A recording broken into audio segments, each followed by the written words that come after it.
आज जो प्रोग्राम हो रहा है एनसीसी के जो कमांडर बच्चे इधर आ रहे हैं थाना के क्या प्रोग्राम चल रहा है? ये कमिश्नरेट पुलिस के द्वारा एक आउटरीच प्रोग्राम है जिसमें वे बच्चे जो लोग एनसीसी में already they are a member of NCC उनको हम थानों की विजिट्स करा रहे हैं as a part of them becoming aware regarding the functioning of the police so that they can become better aware citizens. और इस कॉन्टेक्स्ट में हमने उन्हें साइबर अवेयरनेस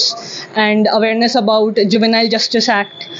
पॉक्सो, इसके अलावा जितना भी और साइबर क्राइम हो रहा है आजकल अलग अलग तरीक़ों से उसके बारे में उन्हें बताया गया, उनके राइट्स के बारे में उन्हें अवेयर किया गया, ड्रग्स से दूर रहने की उनको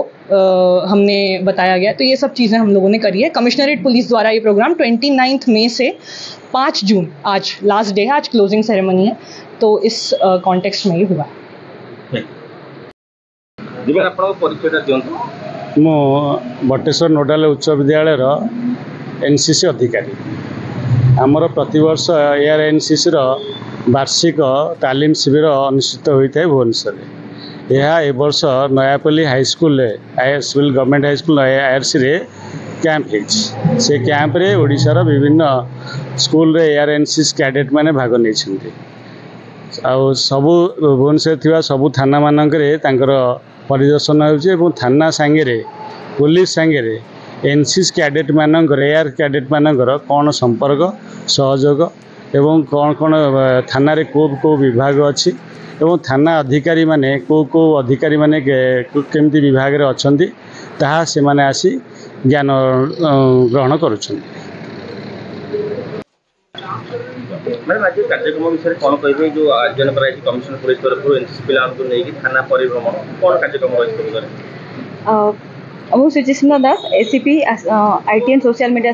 सेल सीपी हेडक्वार्टर्स 28 तारीख रु 6 तारीख पर्यंत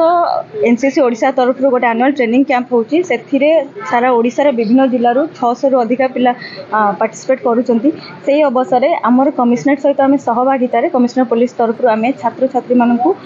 कमिश्नर पुलिस रो फंक्शनिंग कार्य प्रणाली आउ विभिन्न नूतन आईन आउ जनसाधारण सहित हमर केमिति संपर्क भल रहइबो सेहिटा ऊपर आमे तांकु गोटे एक्सपोजर विजिट दउचु जहा फल रे छात्र छात्री माने आगो को जानिबे आउ हमर विभिन्न लॉ विषय जानि परिबे से माने आम पुलिस केमिति काम करछि से विषय जानिबे और भविष्य रे केमिति भलो नागरिक होई परिबे सेति पई कमिश्नर पुलिस तरफ रे एटा हमर गोटे प्रयास जारी रहछि।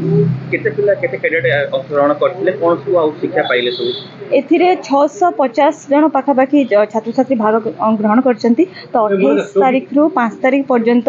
भुवनेश्वर ईपीडी अंडर रे आमे 8टी थाना से माने परिदर्शन करथिले। आज नंदनकानन थाना शेष भ्रमण थिला सेही अवसर रे आमे सेमानकु थाना विभिन्न अधिकारी मानक सहित